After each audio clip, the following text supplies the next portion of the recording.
تمہاری محبت لوگوں کے دل میں ڈال کر تم کو لوگوں کے قریب کرتا ہوں، اور اب تمہارا کام ہے لوگوں کے دلوں میں میری محبت ڈال کر ان کو میرے قریب کرتے چلے جاؤ۔ ہر انسان کا ایک مقصد ہے، آپ یہاں آئے ہیں تو یہاں بھی آنا ایک مقصد، یہ اجتماع ہوا ہے تو اس کا ایک مقصد، یہاں سے گھر جا کر سو جائیں گے تو سونے کا بھی ایک مقصد ہے، کھانا کھا رہے ہو اس کا بھی ایک مقصد ہے۔ ہم کھانا اس لیے نہیں کھاتے تاکہ ہمارا پیٹ تیسرے حکم تک مکمل فل ہو جائے اور ہمیں ہاضمے کی گولی لینا پڑے، یہ کھانا کھانے کا مقصد نہیں ہے۔ ہم خوب قوت والے ہو جائیں، یہ کھانا کھانے کا مقصد نہیں ہے۔ ہمارے پیٹ نکل جائیں، ہم موٹے ہو جائیں، یہ کھانا کھانے کا مقصد نہیں ہے۔ کھانا کھانے کا بھی ایک مقصد ہے۔ پوچھا گیا کیا مقصد ہے؟ بتلایا اس لیے کھاؤ تاکہ تم زندہ رہ سکو اور خدا کی عبادت کر سکو۔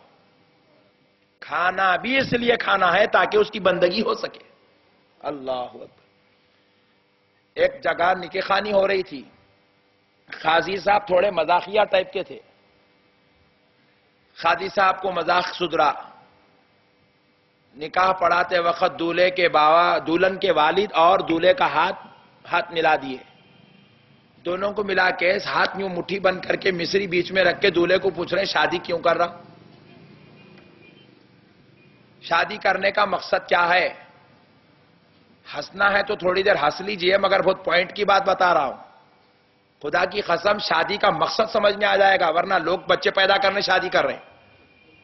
ایک محترمہ جو ہے بہو اپنے لیے بہو ڈھونڈ رہے ہیں، پوچھے کئی ڈھونڈ رہے؟ بولے میرے پیروں میں گھٹنوں میں درد ہے، اب کام نہیں ہوتا، میں سے سے بہو ڈھونڈ کے لا رہی ہوں۔ بول رہے ہیں بول رہے وہ کام کرتے کرتے میری بیٹیاں مر جا رہی ہیں، ایک بہو آئی تو انہیں کام کرتی، میری بیٹیوں کو آرام ملتا اور کہ انہوں بہو کو لے کے آ رہے ہیں۔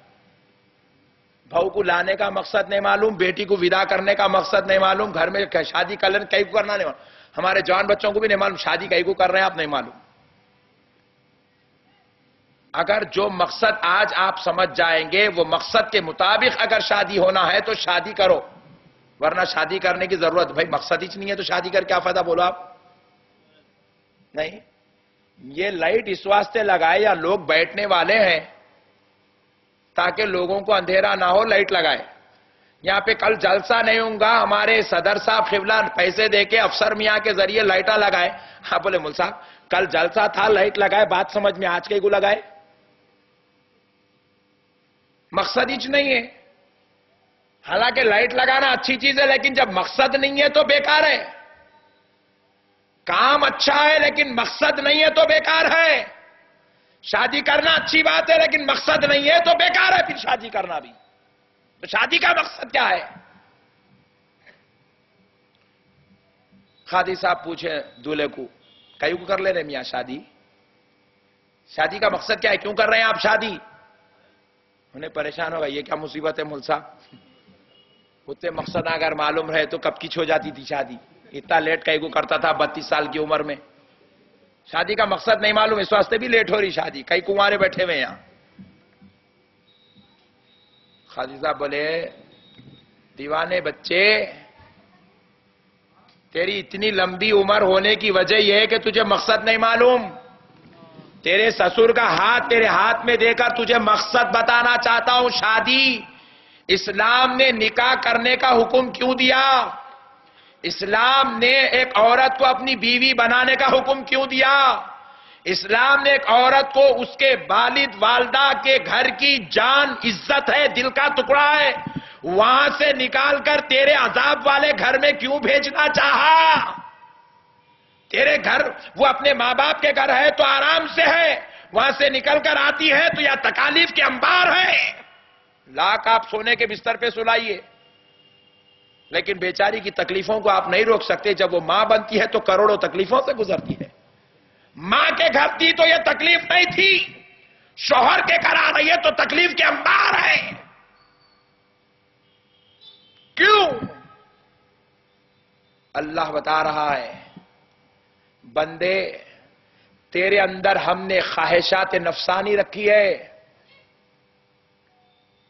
تیرے اندر ایک مادہ ہے، اگر وہ مادہ صحیح وقت پر استعمال نہ ہوگا، اگر تجھے تیری زوجہ کے ذریعے سے خواہشات کی تکمیل کرنے کا موقع نہیں ملے گا تیرے سجدوں میں مزہ نہیں آئے گا، تیرے رکوع میں مزہ نہیں آئے گا، تجھے قرآن پڑھنے میں دل نہیں لگے گا، تو اللہ کی بندگی صحیح طریقے سے نہیں کر سکے گا۔ اس لیے آج تجھے ایک عورت دی جاتی ہے تاکہ تو اپنی خواہشات نفسانی کی تکمیل اس عورت کے ساتھ کر لے اور فجر کی نماز میں آرام سے خدا کے سامنے کھڑا ہو جائے، عشاء کی نماز میں آرام سے خدا کے سامنے کھڑا ہو جائے۔ شیطان تیرے ذہن کو گندگی اور بیماری کی طرف یا زنا اور بدکاری کی طرف بہکا نہ سکے۔ تو نماز میں رہے تو خیال کسی عورت کے چکر میں رہی، رات میں تیری خواہش تکمیل ہو جائے، فجر میں کھڑا ہو جائے تو خورا زبان پر ہو اور خیال یاد مولا میں غرق ہو کر رہ جائے۔ بندگی کی معراج کرانے کے خاطر اللہ نے ایک عورت کو ہمارے گھر بھیجا، اسے بیوی کا نام دیا گیا۔ یہ عورت کو اس لیے بیوی بنا کر گھر بھیجا گیا تاکہ اللہ کا بندہ اللہ کا بن کے رہے، شیطان کے شر سے بچ جائے۔ گھر میں اسے اگر اپنی زوجہ کے ساتھ خواہشات کی تکمیل ہو جائے گی تو وہ زنا سے بچ جائے گا، غیر عورتوں سے بچ جائے گا، بدکاریوں سے بچ جائے گا، لہو و لعب سے بچ جائے گا، ہر شیطانی شر اور فتنے سے بچ جائے گا۔ اسی لیے میرے پیارے دوستو، اللہ رب العزت نے یہاں پر بندے کو اس لیے بھیجا تاکہ بندہ اللہ کی عبادت کرے۔ کھانا اس لیے کھلایا بندگی میں آسانی ہو، بیوی اس لیے دیا تاکہ شیطان کے شر سے محفوظ ہو جائے۔ اب ذرا غور کرو، دن میں نمازیں ہیں، رات میں کوئی نماز نہیں،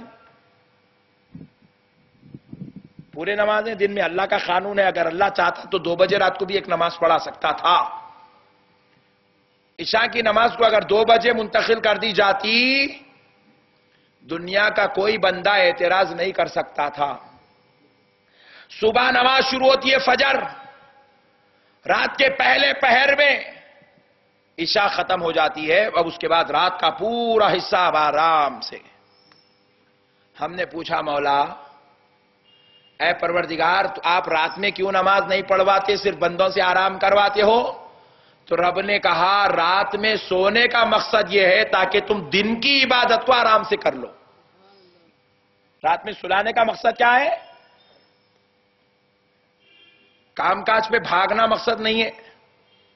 بھاگنا چاہتے ہو بھاگو، کام کرو، کماؤ، 2 کروڑ کماؤ روزانہ، لیکن حقیقی مقصد کیا ہے؟ رات میں آرام کر لو تاکہ صبح کی 4 رکعت سکون سے پڑھ سکو، رات میں آرام کر لو تاکہ ظہر کے 12 رکعت سکون سے پڑھ سکو، رات میں آرام کر لو تاکہ عصر، مغرب اور عشاء، والدین کی خدمت، بیوی بچوں کے حقوق، خاندان اور قبیلے والوں سے معاملے داری، کوئی بیمار ہو تو اس کی تیمارداری، کوئی اگر مریض ہو تو اس کا حسن سلوک، کوئی رشتہ دار کی دعوت ہو تو وہاں کی آمدگاہ، وہاں کی آمد و رفت تمہارے ساتھ آسانی سے ہو سکے۔ اس لیے رب نے کہا میرے بندے تو رات میں آرام سے سو جا اور دن میں مکمل حقوق بندگی ادا کرتے ہوئے زندگی گزار، ورنہ میرے بھائی رات میں سلانے کا کوئی مقصد ہی نہیں ہے۔ آپ غور کیجئے، آج ہم اپنے مقصد پیدائش کو بھول گئے، اس کی وجہ سے ہم گندی صحبتیں اختیار کر لیے، گندے لوگوں کی صحبت میں بیٹھ گئے۔ ایک صاحب مجھ سے کہنے لگے مول صاحب میرا بچہ جو ہے شراب پینے لگا، تو میں نے کہا لازمی بات ہے، جب شرابیوں کی صحبت میں بیٹھے گا تو کلمہ نہیں پڑھتا، شراب ہی پیتا۔ ڈرگس لینے والوں کی صحبت میں بیٹھتا ہے تو اب آ کے نماز نہیں پڑھتا، ڈرگس ہی لیتا۔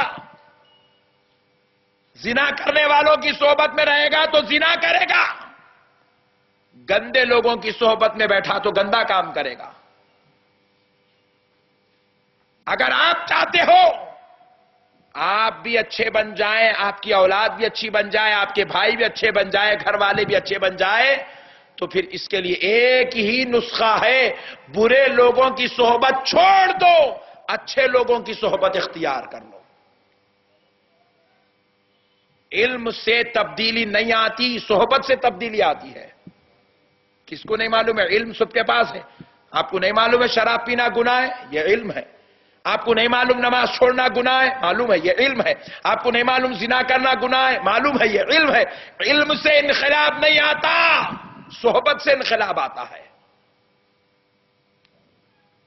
حضرت خواجہ معین الدین چشتی کی صحبت میں بختیار کاکی بیٹھے، تو خواجہ غریب نواز کے جیسے ہو گئے. بختیار کاکی کی صحبت میں ایک بابا فرید بیٹھے تو بختیار کاکی کے جیسے ہو گئے. بابا فرید کی صحبت میں حضرت صابر پیا بیٹھے تو لوگ صابر پیا کو دیکھ کر بابا فرید کو یاد کرنے لگے. صابر پیا کی صحبت میں نصیر الدین چراغ دہلوی بیٹھے تو صابر پیا کے جیسے ہو گئے. صابر پیا کی صحبت میں نصیر الدین بیٹھے تو ان کے جیسے ہو گئے. ان کی صحبت میں بندہ نواز بیٹھے تو نصیر پیا کے جیسے ہو گئے. تو بتلا یہ رہا ہے مولا، اگر تم چاہتے ہو کہ تم چاہتے ہو کہ اللہ کے محبوب بنو تو آؤ بندو، تمہیں دور جانے کی ضرورت نہیں. ابو بکر و عمر عثمان کو دیکھو، آؤ بندو ابو ہریرہ کو دیکھو، آؤ بندو میرے نبی کے صحابیوں کو دیکھو.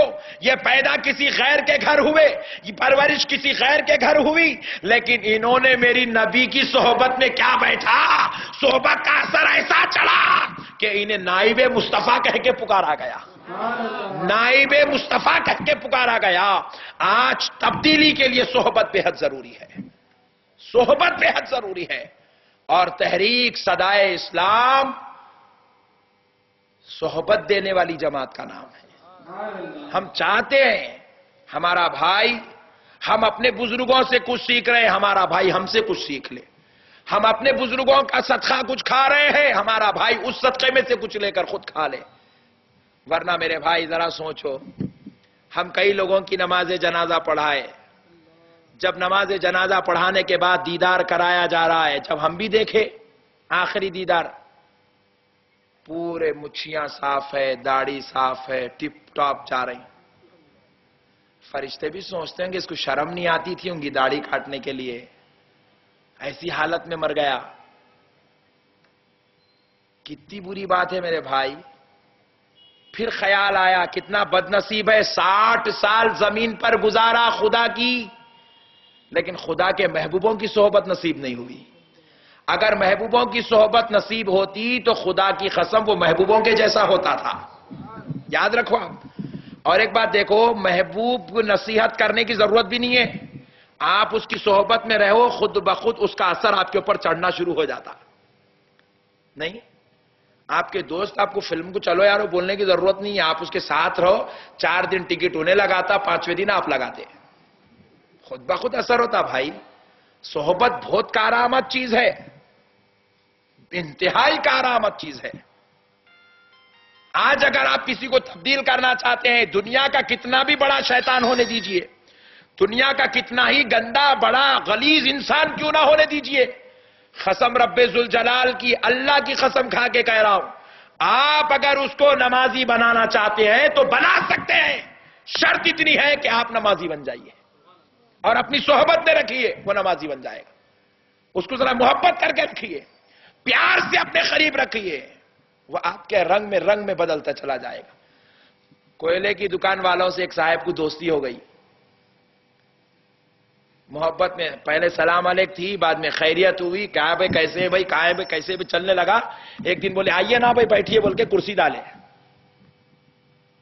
بس 10 منٹ بیٹھے، گھر کو گئے تو بیوی پوچھے کیا جی کوئلے کی دکان پہ بیٹھ کے آئے؟ بیگم آپ کو کیسے معلوم؟